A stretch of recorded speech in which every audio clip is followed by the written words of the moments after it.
Outras 2 mortes por causa da dengue foram confirmadas pela Prefeitura de Santos, um adolescente de 13 anos e um homem de 52. Solange Freitas, você vinha acompanhando esses casos. Os 2 casos, as 2 vítimas são do mesmo bairro, Jardim São Manuel, não é verdade? Boa tarde.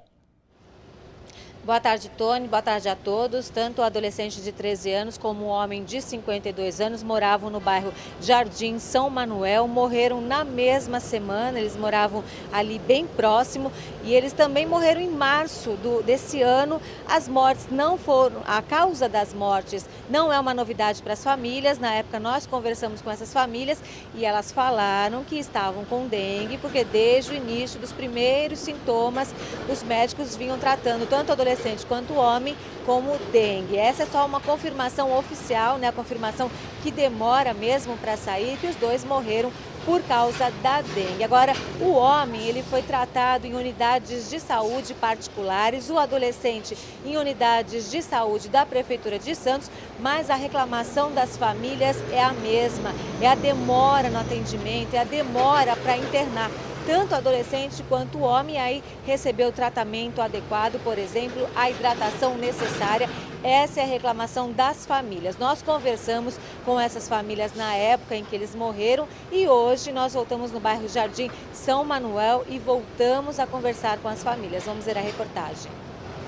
Marciele se prepara para o parto do 4º filho. Guilherme deve nascer no dia 19. Mas quando conversamos com ela em março, fazia apenas 3 dias que o filho Vitor, de 13 anos, tinha sido enterrado. Ela já sabia que a causa da morte era a dengue. O pulmãozinho dele estava tudo comprometido, a médica da Santa Casa falou da UTI. Mas os médicos disseram que foi dengue? Falaram. O médico do coisa falaram que foi a dengue hemorrágica. Ontem, Marciele foi chamada na vigilância sanitária para receber a notícia da confirmação da causa da morte de Vitor. Mas para ela, o filho morreu pela demora em receber tratamento adequado. Demorado tanto para ele ser internado, eu acho que isso não tinha acontecido.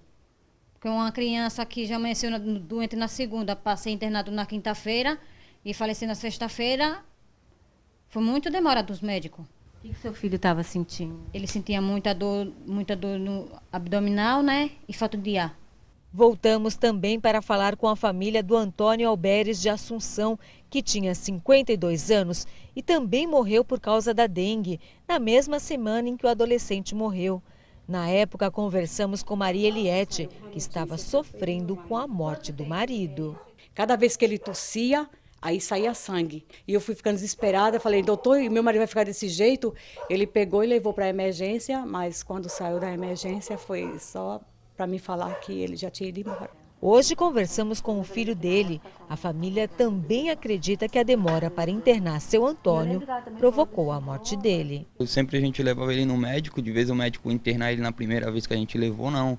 Eles pediam para voltar para casa, porque dava o medicamento, falava que estava melhor, e sempre quando meu pai vinha para casa ele piorava e os médicos não davam atenção, não davam assistência. A maré acaba trazendo lixo de 3 cidades para o Jardim São Manuel, bairro onde as 2 famílias moram. A limpeza tem sido feita pela prefeitura. É impressionante a quantidade de lixo que tem por aqui. Hoje, por exemplo, em 2 horas já foram retiradas mais de 7 toneladas de lixo e entulho. E para onde você olha aqui no Mangue, você vê muito lixo ainda. Aqui, por exemplo, olha só quantos recipientes que podem acumular água. Hoje, por exemplo, está chovendo, amanhã ou depois faz sol. Isso tudo aqui vira um local propício para o mosquito Aedes aegypti, com muita água parada e limpa. A maré, o vento e a ressaca trazem muito lixo para essa região, de vários pontos. Aquele lado ali é o casqueiro, vem lixo de lá do casqueiro. Do outro lado do rio aqui, nós temos o Pompeba em São Vicente, também vem lixo para cá. Atrás daqueles matos ali é o dique Sambaiatuba em São Vicente e toda a extensão da Vila Gilda, Vila Telma, terminando aqui no Caminho da União, já no Jardim São Manuel. Os números oficiais da dengue em Santos são 3 mortes confirmadas neste ano e 837 casos confirmados neste ano. Mas a gente sabe que esse número é muito maior. Outro dia eu estava conversando com um médico aqui da cidade. Quando eu falei dos números, ele falou assim, não pode ser, é um número oficial, mas é muito maior. Só eu atendo num pronto-socorro particular da cidade, um pronto-socorro que atende em média 500 pessoas por dia e pelo menos metade dessas pessoas tem sintomas da dengue, ou seja, só nesse pronto-socorro mais de 200 pessoas por dia chegam com sintomas da dengue, então a gente sabe que esse número é muito maior. Isso acontece não só em Santos, como também em outras cidades da Baixada Santista, por isso a dengue é uma preocupação muito grande, porque ela pode matar. Em Santos já matou oficialmente 3 pessoas. Agora de manhã eu conversei com a coordenadora da Vigilância em Saúde de Santos. Ela falou sobre a morte desse adolescente de 13 anos, né, já que a família acusa demora no atendimento, também falou sobre os cuidados com a doença. Vamos ver a entrevista. Esses exames eles são feitos em São Paulo, né, no laboratório, no IAL, e esses exames demoram mesmo, ainda mais que a demanda, né, de exames do IAL está sendo bastante alta, porque ele faz de todo o estado. E então, esses exames, quando chegam, a gente já está fazendo a investigação desses prontuários, né, de toda a história clínica, então já é esperado mesmo que seja demorado um pouco. As famílias reclamam de falhas no atendimento, demora no atendimento, demora para internação. E o caso do menino foi atendido nos pronto-socorros nas unidades de saúde de Santos, da Prefeitura de Santos. O que vocês poderiam falar em relação a isso? Em relação ao óbito que foi do menino, a Prefeitura, ela abriu, a Secretaria Municipal de Saúde, abriu uma sindicância para avaliar os fatos, para ver realmente o que foi ocorrido. Essa sindicância está em andamento. Como é que está a questão da dengue em Santos? Agora que não precisa mais confirmar pelo Instituto Adolfo Lutz, confirmar pelos exames que é dengue, como é que está essa situação hoje em Santos? Nós continuamos fazendo todas as ações que nós fazíamos antes. Não é porque não está colhendo mais a sorologia, porque o protocolo fala isso, é que a gente parou com as nossas investigações e também com a parte de controle de vetor. Então, em relação ao controle de vetor, nós continuamos fazendo os nossos mutirões, o casa a casa, a nebulização, em todos os locais, né, que nós temos a incidência maior, no foco maior.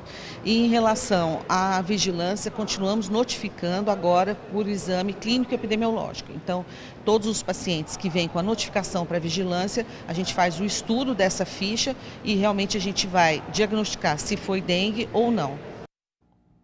Bom, para a gente continuar a falar desses casos de morte por dengue confirmados e também como se proteger da doença, nós recebemos aqui no estúdio hoje o médico infectologista Marcos Caseiro. Uma boa tarde. Boa tarde, boa tarde. E também o Fábio Lopes, que é biólogo de São Vicente. Tudo bem, Fábio? Tudo bem, boa tarde. Bom, vamos discutir um pouco aqui, saber se a situação real aqui das nossas cidades. Queria já lançar para os dois, a região ainda pode ter novas mortes por dengue?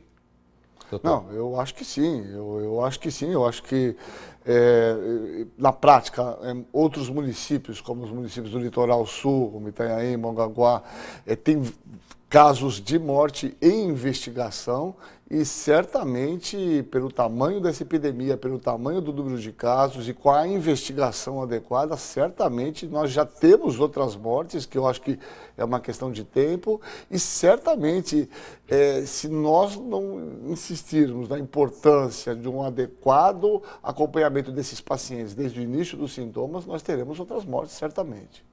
Bom, Fábio, o ministro da Saúde disse que agora, por conta da temperatura que vai cair com a chegada do inverno, já estamos sentindo agora um pouco as temperaturas mais baixas, que a proliferação do mosquito deve diminuir e os casos também. Qual a sua opinião? Então, a gente mede os mosquitos 3 vezes ao ano, pela densidade larvária. E a gente já havia apontado em janeiro que estava uma alta densidade. A gente avaliar o risco de dengue, de transmissão, pelo número de casos, é um erro, porque isso é a consequência. A gente tem que fazer a avaliação do número de larvas e eu posso afirmar que continua alto. A gente entra nas casas, tem acesso entre 20% a 30% dos criadouros das casas e os outros 60% a 70% estão na parte aérea, que são de responsabilidade do morador. E a gente volta no outro ciclo, os criadouros continuam da mesma maneira, não estão sendo vistoriados. Acho que a sociedade precisa discutir de uma maneira muito incisiva se ela quer ter a epidemia ou não, porque a maioria dos criadouros estão dentro das casas.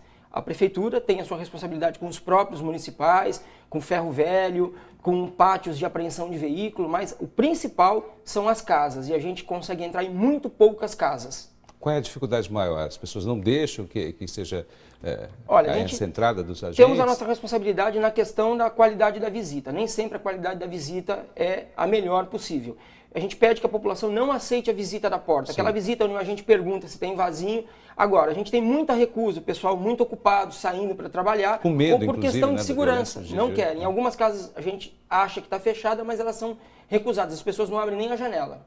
Bom, eu preciso de um pouco de consciência também dos moradores, senão a epidemia não para. Agora, doutor Caseiro, quais sinais que o paciente precisa observar para saber que a dengue está evoluindo por uma forma mais grave? Então, eu gostaria de insistir novamente nisso, eu tenho falado isso insistentemente nos últimos tempos. Na verdade, a complicação da dengue, a dengue é dividida numa doença bifásica. Você tem um período febril que dura 3 dias e quando acaba a febre, do 4º ao 7º dia, o que a gente chama de período crítico. Então é um erro e todos nós temos que estar atentos, e principalmente os médicos do pronto-socorro. A primeira pergunta, que dia iniciou os sintomas? Sim. Se esse indivíduo está no 4º, 5º, 6º dia, é um período que ele tem que ter a atenção redobrada. Então, é inconsciente a gente imaginar que a febre foi embora, a doença resolveu. Não. É quando a febre vai embora é que os sintomas de gravidade podem ocorrer. É que a febre é um dos sintomas. A gente imagina, bom, cessou a febre, melhorou. Agora, a importância do segundo exame. A gente ouviu a Vigilância Epidemiológica de Santos dizendo que continua fazendo, não faz os exames mais. Agora, lógico, por estarmos nessa situação aí de epidemia, não é necessário o primeiro, mas aquele segundo exame para ver as plaquetas e tudo mais. Isso sim é fundamental. Esse exame confirmatório, ele só fica positivo a partir do 6º, especificamente do 7º dia. Esse exame serve para vigilância epidemiológica, para nós computarmos casos. Para decisão clínica de hidratar adequadamente, de internar ou não, dependemos única e exclusivamente dos sinais, dos sintomas, da queixa do paciente e de um simples hemograma. É o hemograma, com a queda das plaquetas, com a hemoconcentração, é que decide o risco desse paciente. Esse é um dos exames mais simples, mais simples que tem. Esse exame hoje é totalmente automatizado, demora em termos de 15 a 30 minutos para ficar pronto. Então, veja, se insiste muito no exame de certeza, no NS1, na sorologia, isso é uma besteira. Mas, doutor, por que as famílias insistem em dizer que elas são mandadas embora para casa, os pacientes são mandados embora? Eu gostaria, inclusive... A falta de preparo nos nossos médicos da rede pública? Essa é uma grande discussão. Eu gostaria, inclusive, de insistir numa reportagem que nós fizemos com a Solange e falei isso, que teve uma repercussão entre os médicos. Na verdade, a grande questão que a gente tem hoje nessa criança que morreu, já foi aberto um inquérito administrativo, eu faço parte dessa equipe, porque a gente vai avaliar os procedimentos. Eu acho que o momento a informação existe, todos os médicos sabem, porque foram treinados, tiveram treinamento, e se não tivessem, são médicos, e obviamente a gente tem que ver onde está ocorrendo a falha. E se obviamente houve falha de procedimento, eu acho que nós temos que começar a punir quem, obviamente, atendeu e acompanhou inadequadamente o paciente. Bom, partindo para a parte prática do mosquito, Fábio Lopes, eu gostaria de saber, é verdade que o mosquito não pica durante a noite, isso é mito? Como é que age o mosquito transmissor? O mosquito não sabe se é dia ou se é noite, ele é fotossensível. Certo. Tendo necessidade hematofágica, a fêmea, precisando de sangue, acendeu a luz, para ele é dia. Entendi. Ele tem atividade preferencial durante o dia e é muito domiciliado, ele vive... inclusive transmissor de outras arboviroses importantes. Sim. A gente entender que talvez a vacina venha e resolva o problema é uma falha grave também, porque nós vamos continuar com uma entomofauna de Aedes absurda, exorbitante, com índices altíssimos, achando que não tendo a expressão da doença, a gente está protegido. Há uma experiência no interior, eu não me lembro direito a cidade, eles fizeram uma mutação no mosquito para que, ao cruzar com a fêmea, os descendentes deles não cheguem à fase adulta. Isso pode ter um risco também, um descontrole? Não. Risco epidemiológico, não. Mas o que acontece é assim, esse mosquito ele vive só 4 dias, em comparação ao outro que vive 30. E ele é um mosquito que não é muito hábil para achar a fêmea. E o valor disso é mais ou menos $60 por habitante, por cidade. Então imagina o custo disso. E o serviço de controle de dengue não pode parar. Então ele é suplementar a isso. É o Oxy 534, o nome do mosquito. É um mosquito que só vive 4 dias. Bom, mas é lógico que quando começa a ser utilizado em maior escala, os preços tendem a baixar também, né? E em comparação com uma vida que pode se perder... Mas não é só questão dos preços, Gilton. Na verdade, você precisaria produzir uma quantidade absurdamente grande de mosquito para você espalhar, porque, veja, ele vive muito pouco tempo. Então, vamos supor que nós consigamos aqui em São Vicente, se você não pegar uma região como um todo, ele é rapidamente repovoado com os outros mosquitos. Então, nós precisaríamos de um trabalho desse, vamos imaginar, no Brasil inteiro, onde tem grande população, que é absolutamente inviável. Isso é uma política, uma possibilidade, mas está longe de ser a solução ideal. Em ilhas, funcionou. Certo. Em locais onde tem uma barreira física, funcionou, mas aqui não é uma ilha, né? E altamente povoado, muito verticalizado, muito criadouro, diverso. Doutor, uma vez instalada a doença aqui, o que é importante em termos de medicamento a pessoa não tomar? O AS nós já sabemos que não.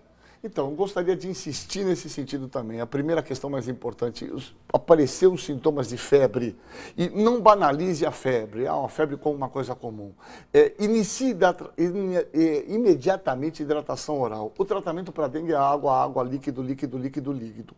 Um dos sinais de gravidade de alerta é o indivíduo estar muito nauseado ou vomitando, que obviamente impede de ele beber líquido. Então, veja, iniciou um quadro febril, com algum outro sintoma, dor muscular, procure o serviço médico, mas já procure o médico com uma garrafinha de água, vá se hidratando, porque o tratamento da dengue é remédio para melhorar os sintomas e a febre e líquido, hidratação, qualquer líquido.